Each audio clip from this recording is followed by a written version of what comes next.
All right, so today I want to talk about art styles and specifically how to create or find one. Now, this is a question that many of you have actually asked me before.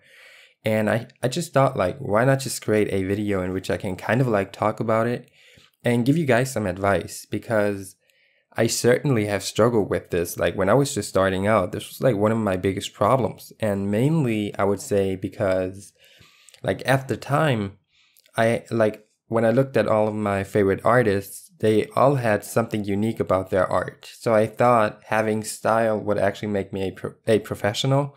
So I was really struggling with it. And the big mistake I made, and I think many people do this as well, is I sat down and I tried to come up with a cool style, a unique style out of my imagination. And that's just really hard to do. Because if you think about it, especially nowadays, it feels like everything has been done in some kind of way before.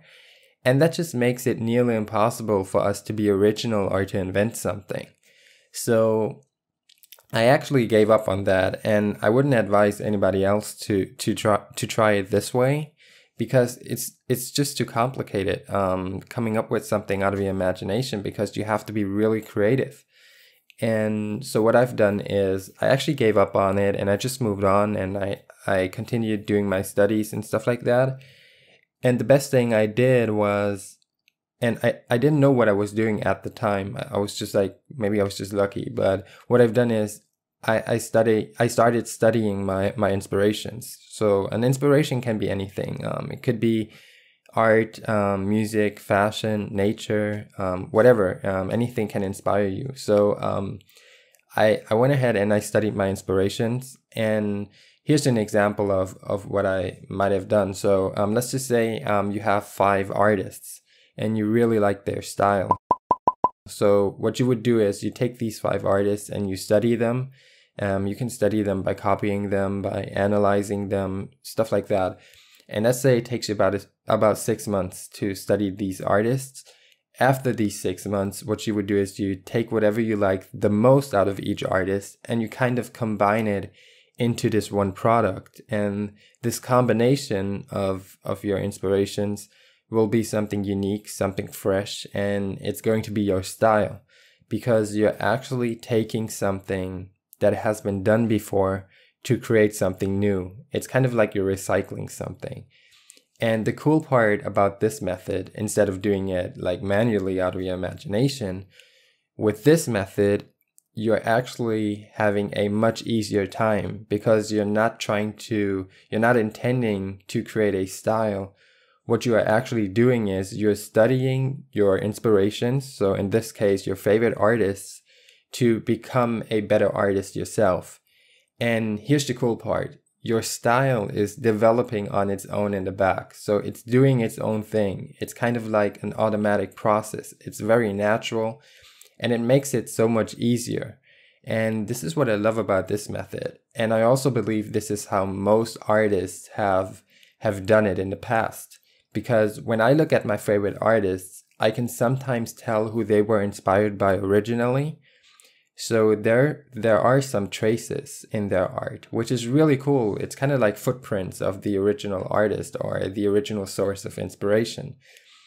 And this is how I see it. And this is so much easier than trying to like come up with something out of nowhere, because like I remember when I was doing it, I was really frustrated, and it kind of like I felt like I wasn't creative enough, or sometimes I even had like doubts if I even should become an artist, because I thought, like, if I can't even come up with a style, how should I start a career in this business, right? So I almost wanted to give up, but doing it this way, by studying your inspirations, it makes it a whole lot easier. And if you actually think about what style is, then it starts to make sense, because in my opinion, style is you, and style is a direct representation of your tastes, your interests, and of your personality. So it makes sense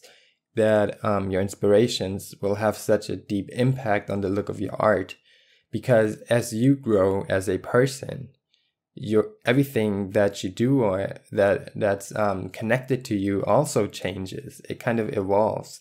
So as you change, your style also changes. And this is really cool, actually.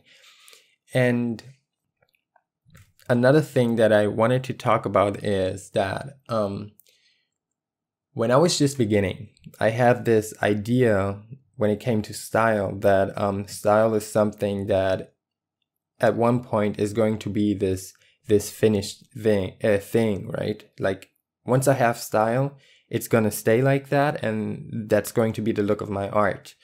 But that's not actually true. Like, and that shouldn't be true. Like, your style should always change. It should always grow and evolve, right? And if you look at my art now and you look at it in a year from now, I'm sure it'll have changed quite a lot, because you will improve as an artist, and so your tastes will change and your standards and stuff like that. And so when you improve, you also start adding new things to your art. Like, you start to implement different creative ideas and techniques and stuff like that, which changes the look of your art. And this is just a very natural process, and that's how it should be, because the moment where you stop growing as an artist, that's when it's over. Like, you can just give up, lay down the pencil and say it's it, like call it quits, right? You always want to keep moving, keep exploring, keep experimenting. And it should be like this never-ending journey. That's how I see it. Like, you should never reach a point where you say, this is the end goal, like, I'm done, I've made it. That's not really the goal of an artist, at least not in my opinion. So yeah, that's just how I see it.